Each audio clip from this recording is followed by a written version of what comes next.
भरोसा बहुत बड़ी चीज होती है। देश के करोड़ों लोग बैंकों पर जितना भरोसा करते हैं उतना किसी और पर नहीं करते हैं। जो भी उनके पास जमा पूंजी है, 4 पैसे हैं, लाखों रुपए हैं, करोड़ों रुपए हैं, हजारों हैं या सैकड़ों रुपए हैं, बैंक में जमा करते हैं और जब मन करता है उनका, जब जरूरत होती है तो बैंक से निकाल लाते हैं। ये सिलसिला न जाने कब से चल रहा है। बहुत भरोसा बैंक पर लोग करते हैं। वो टाइम चले गए जब समाज के अंदर सूदखोर हुआ करते थे और उन्हीं के पास पैसा रखना चलता था और वहाँ से लाना और खर्चा उठाना चलता था। अब तो देश भर में बैंक हैं, हर गांव में एक बैंक है और बैंकों ने भी इतनी तरक्की की है कि आपको एक कार्ड दे दिया है। आपको बैंक जाने की भी जरूरत नहीं है पैसा निकालने के लिए। आप कार्ड से पैसा निकालिए, कार्ड से पैसा डालिए। तो आप कहीं भी हैं, आपको अपने साथ पैसा कैरी करने की जरूरत ही नहीं है। आप किसी भी टाइम एटीएम में जाएं, अपना कार्ड डालें और आप अपने बैंक में जो जमा है उसमें से जितना पैसा चाहे निकाल सकते हैं। लेकिन ये हो क्या रहा है? न्यू बैंक ऑफ इंडिया, एक कोऑपरेटिव बैंक जो महाराष्ट्र में कई शाखाएं जिसकी चलती है, वो अचानक से बंद हो गई है और लोगों की भीड़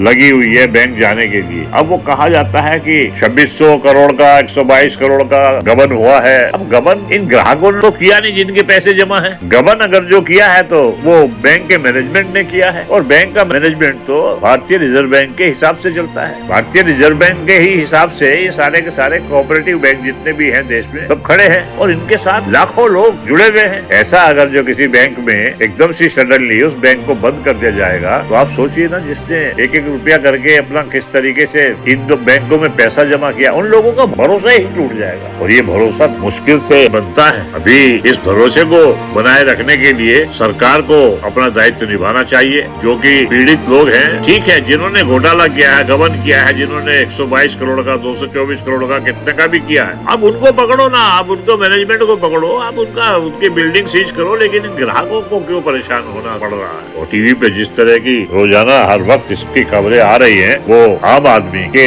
विश्वास को डिगाती हैं। लोगों का भरोसा बना रहना चाहिए, कम से कम बैंकों पर तो बना रहना चाहिए। अब सबके ही बैंकों में पैसा पड़ा है, कौन अपने घर के अंदर रखता है संभाल कर? आदमी जितना भी पैसा है बैंकों में रखता है और कहीं भी जाता है। अब तो जरूरत नहीं है, चेक से सारा का सारा, डेबिट कार्ड से सबसे पूरा का पूरा ट्रांजेक्शन, डिजिटल पेमेंट सब कुछ चल रहा है। लेकिन ये अचानक new bank of India cooperative bank जो है, इसका एकदम से खाता बंद कर दिया गया और बोल दिया गया 6 महीने से इसकी ट्रांजेक्शन नहीं होगी, कोई इसमें से पैसा नहीं निकाल सकेगा। ये क्या करेंगे लोग? जरा हमारी सरकार को इस मामले में बहुत गंभीरता से सोचना चाहिए, इस मामले को प्राथमिकता से लेना चाहिए। इस तरीके से लोगों का अगर जो भरोसा टूटेगा फिर किस पे भरोसा करेंगे? तो आज के इस वोटरवाड़ी अंक में इतना ही सामने ला रहे हैं कि ये लोगों का भरोसा बना रहे। ये जो बैंक के ग्राहक जिस तरीके से परेशान दिखाई दे रहे हैं, कुछ न कुछ इनको राहत देनी चाहिए। धन्यवाद। आपने वोटरवाणी के इस अंक को सुना। हम आगे फिर आपके सामने कुछ और नया मसला लेकर आते हैं। नमस्कार, धन्यवाद।